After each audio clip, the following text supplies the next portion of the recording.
भक्ति, उपासना, ज्ञान, विज्ञान, कारक ग्रह गुरु यानी कि बृहस्पति, इसका हमारे जीवन में बहुत ही महत्वपूर्ण स्थान है। जब जीवन में इनसे संबंधित चीज़ों के बारे में हमें जानकारी चाहिए होती है, हमारे जीवन में इनकी स्थिति के बारे में जानकारी चाहिए होती है, तो निश्चित तौर पे गुरु के बारे में अध्ययन करना हमारे लिए अत्यावश्यक हो जाता है। जब हस्तरेखा के माध्यम से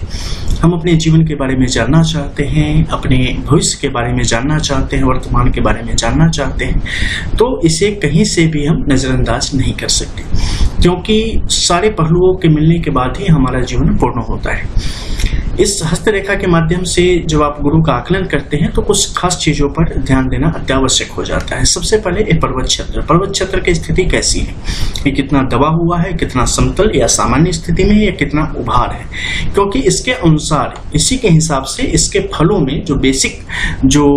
इसके फल हैं, जो आधारभूत, उसमें आपको परिवर्तन देखने को मिल सकते हैं और उसके आधार पर आगे जीवन आपका निर्भर हो सकता है।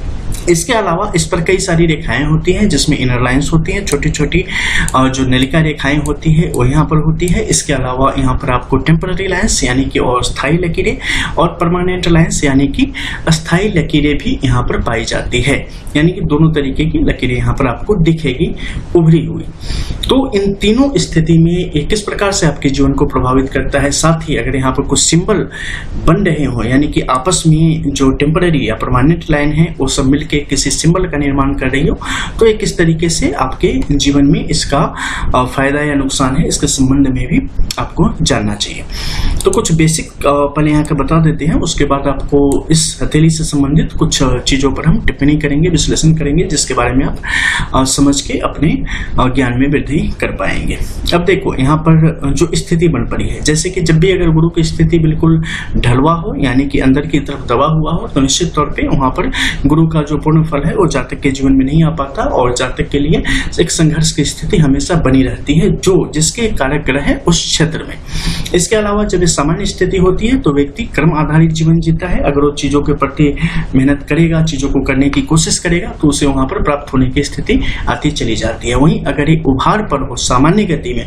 तो वैसी स्थिति में आप स्वतः उसकी तरफ तेजी से आकृष्ट होंगे और उन चीजों की तरफ आप बढ़ेंगे। लेकिन कई बार बहुत ही मतलब एक शुद्ध का अंतर होता है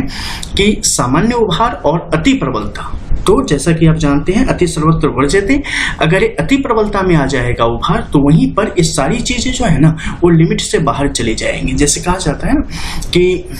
वो छलक जाएगा, और जब छलकेगा तो वहां पर जैसे कि स्वाभिमान के बदले अभिमान आ जाएगा, ज्ञान के बदले भी वहां पर अहंकार आ जाएगा, और जो धन है जिससे आप जीवन में बेहतर कर सकते हैं, वो धन कहीं ना कहीं पाप का कारण बन जाएगा। तो वहां पर चीजें आपके लिए मुश्किल होती चली जाती है। अब यहाँ पर क्या है कि छोटी इनर लाइंस आई, यानी कि नलिका रेखाएं जो त्रिशंकु स्थिति में होती है यहाँ पर आई। अगर किसी भी हथेली में इस प्रकार से उपस्थित है, यानी कि बिना टूटे हुए यहाँ पर ऐसी स्थिति जैसे थंब इंप्रेशन आती है ना, वो रेखाएं एकदम महीन सी अंदर अंदर में होती है, वो ऐसी स्थिति आ जाएगी तो ये आपका प्रधान ग्रह हो जाएगा। और इससे संबंधित जीवन अगर जीते हैं तो जातक अपने जीवन में जो उसे चाहिए उसे प्राप्त कर पाता है, या आप समझ सकते हैं कि आप इसी के लिए बने हैं। और जब इससे संबंधित कार्य करेंगे तो आप अपने जीवन में पूर्णता को प्राप्त करेंगे, 100% सफल होंगे। वहीं अगर अब यहाँ पर हम बात करेंगे टेम्पररी लाइंस की, टेम्पररी लाइंस जो कि एक छोटे समय तक काम करती है, जो कि कुछ घंटों से लेकर कुछ महीने और साल तक आपके जीवन को कुछ खास कालखंड में प्रभावित कर सकते हैं। इस पर अन्य जो पर्वत क्षेत्र हैं या अन्य जो ग्रह क्षेत्र हैं और रेखाएं हैं उसकी भी दृष्टि होती है, और उसके अनुसार उसका भी फल यहाँ पर आपको प्राप्त हो सकता है, तो इसे भी नजरअंदाज आप नहीं कर सकते। तो जो भी टेम्पररी लाइंस होगी और थोड़े समय तक इसे प्रभावित करेगी, लेकिन उसका प्रभाव आपको निश्चित तौर पर जानना चाहिए, क्योंकि अगर किसी भी महत्वपूर्ण सिंबल जैसे कि यहाँ पर ट्रायंगल बन जाए, यहाँ पर स्क्वायर की स्थिति बन जाए और उसे कोई आके काट देवे, तो ऐसी स्थिति में क्या होगा, काम करते करते आपके जीवन में कहीं अड़चन आ जाएगी। किसी प्रोजेक्ट को लेके आप आगे बढ़ रहे हैं, आपके लिए समस्या आ जाएगी। आप कुछ अच्छा सोच रहे हैं लेकिन किसी कारणवश उसे आप त्याग देंगे, तो ऐसी चीजें आ जाएगी। घर में सब कुछ अच्छा चल रहा है, कारोबार में अच्छा, नौकरी में अच्छा, सब कुछ चल रहा है, लेकिन वहां पर कुछ अड़चन आ जाएगी जो कि एक छोटे समय से लेके एक बड़े समय तक आपके जीवन को प्रभावित कर सकती है। तो उसे कभी नजरअंदाज न करें, और समझ जाएं कि कुछ न कुछ भूल हुई है, कुछ न कुछ समस्या हमारे जीवन में आई है, जिसे आप चाहें तो समय रहते उसे आइडेंटिफाई करके उसे खत्म कर सकते हैं और न्यूट्रलाइज करके वैसी स्थिति से जो मुश्किलें आने वाली है उससे आप यहाँ पर बच सकते हैं। इसके अलावा यहाँ पर अगर बृहद एक अच्छी स्थिति है और वहाँ पर आपके लिए स्क्वायर का साइन बन जाए, ट्रायंगल ट्राइडेंट की स्थिति बन जाए, क्रॉस का यहाँ पे साइन बन जाए, वो सब कुछ अच्छा है। वैसी स्थिति में जो शुभ फल है वो काफी तेजी से विकसित होंगे और इससे संबंधित कार्यों में आप आगे बढ़ें। अपने अंदर जो आपका ज्ञान है उस ज्ञान की गहराई के आधार पे आप अपने जीवन को आगे बढ़ाने की चेष्टा करें। कभी भी ओवर कॉन्फिडेंट ना हो और कभी भी अपने आप को अंडर एस्टिमेट ना करें और जो आप डिजर्व करते हैं उसके लिए अपना पूरा दे, अपना 100% दे। आप अपने जीवन में जिस कार्य में है उसमें सफलता को प्राप्त होने की स्थिति में आते चले जाएंगे। जब भी ऐसी स्थिति बनेगी कि पर्वत क्षेत्र बेहतर हो और यहाँ पर अच्छे सिंबल हो, यानी कि आपके जन्म के जो पूर्व जन्म के जो कर्म है, जो अच्छे कर्म फल है, उसका प्रसाद एक तरीके से आपको ये प्राप्त हुआ है, आशीर्वाद प्राप्त हुआ है और इसके आधार पर आपके पितरों से लेके देवताओं से लेके आपके कर्म वो सब आपके ऊपर हावी हैं और आपको जीवन में कभी भी गिरने नहीं देंगे। जब भी आप कुछ गलत स्थिति बस, जैसे कि अन्य ग्रहों की स्थिति आ गई, कुछ महादशा अंतर्दशा कुछ ऐसी आ गई, तो ऐसी स्थिति में क्या होगा, ये आपको बचाएंगे, बाल बाल बचाएंगे, गिरने से बचाएंगे, मुश्किलों से बचाएंगे, आपको पहले ही सचेत कर देंगे कि नहीं उधर मत जाओ, वहां मुश्किलें आ सकती है, तो उससे आप बच जाएंगे। वो आपके ज्ञान के रूप में आपके समक्ष आएगा, किसी के परामर्श के रूप में आपके समक्ष आएगा। कृपा जो होती है ना, वैसे ही नहीं है कि बारिश की तरह बरस गई और भीग गए, तो किसी न किसी रूप में आपके समक्ष आता है। जो परमात्मा होता है ना, वो अच्छा या बुरा किसी का भी क्रेडिट अपने ऊपर नहीं लेता,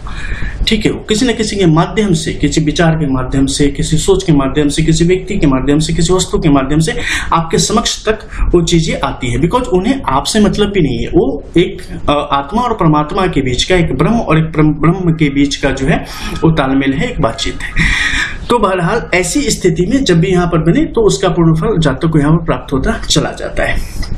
इसके अलावा इस हथेली की अगर हम बात करते हैं तो यहाँ पर देखेंगे आप कई सारी रेखाओं की स्थिति बन पड़ी है। हम जो बात यहाँ पे करने आए हैं वो मुख्य रूप से हृदय रेखा की स्थिति और इससे बनने वाले कुछ खास रेखाओं की स्थिति। हृदय रेखा यानी कि कारक ग्रह किसका, दया, इच्छा, करुणा, प्रेम, भक्ति, बंधु बांधव यानी कि जो आपकी रिश्तेदारी होती है, धर्म, उत्साह, कोमलता, शील, कल्पना, आत्मविश्वास, नैतिकता और शांति क्षमता,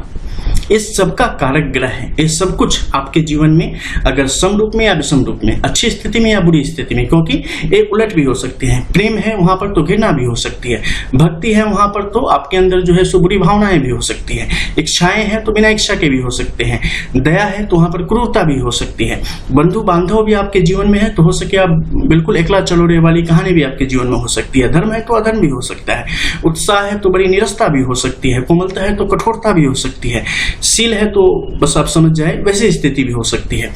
कल्पना है तो कई बार हो सकता है कि आप बिल्कुल कल्पना से परे हो सकते हैं, आत्मविश्वास है तो कई दफे हो सकता है कि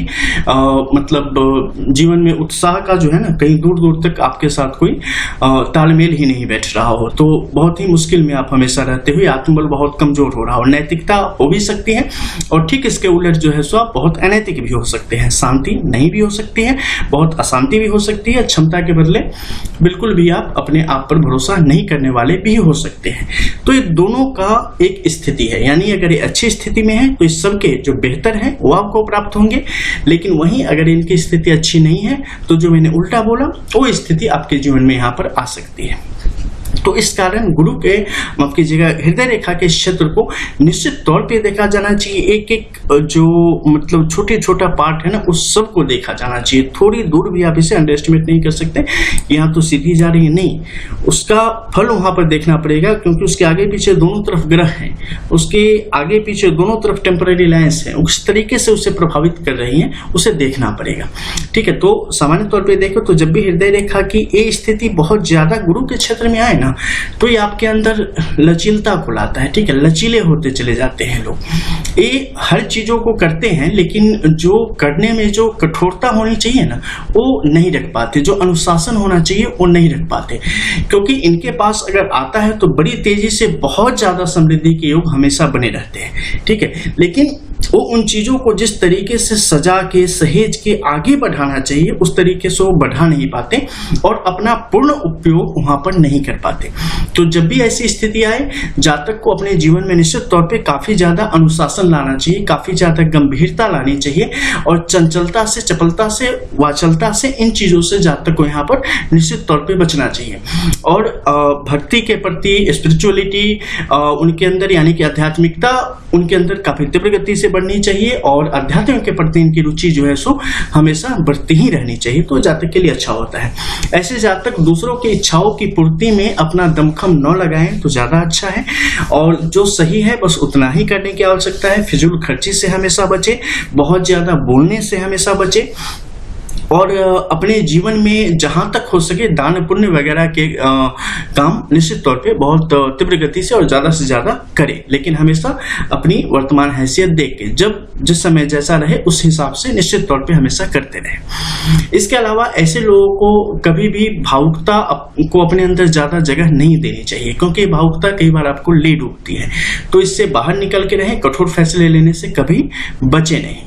इसके अलावा आप दूसरे छोर में देख सकते हैं कि रेखाएं यहाँ पर ऊपर की तरफ आई है और एक गहराई के साथ आगे की तरफ बढ़ रही है। जब भी इसके मध्य में या इस तरफ, इस मध्य में ऐसी सुतवा स्थिति बन जाए नाले के जैसी, तो समझ जाओ यहाँ पर आर्थिक जो है ना, आर्थिक पक्ष जातक के लिए हमेशा कमजोर रहने का काम करता है। वो चाहे आप कितने भी पैसे एकत्र कर ले, वो कैसे खर्च हो जाएंगे आपको पता भी नहीं चलेगा। ठीक है, तो एक आर्थिक तौर पे हमेशा आप मतलब एक चिंतित ही होते हैं, सोच में ही पड़े होते हैं, टेंशन में ही होते हैं कि चीजें कब हम एक अच्छा बैंक बैलेंस कर पाएंगे, कब हमारे जीवन में शांति आ पाएगी, कब हम फाइनेंशियली सिक्योर हो पाएंगे। तो ऐसी स्थिति हमेशा आपके लिए टेंशन का कारण नहीं रहेगी, वो कभी नहीं हो पाती है। तो इस मामले में अगर अनुशासन जीवन में आएगा तो थोड़ा बहुत फिर भी आपके लिए अच्छा हो सकता है।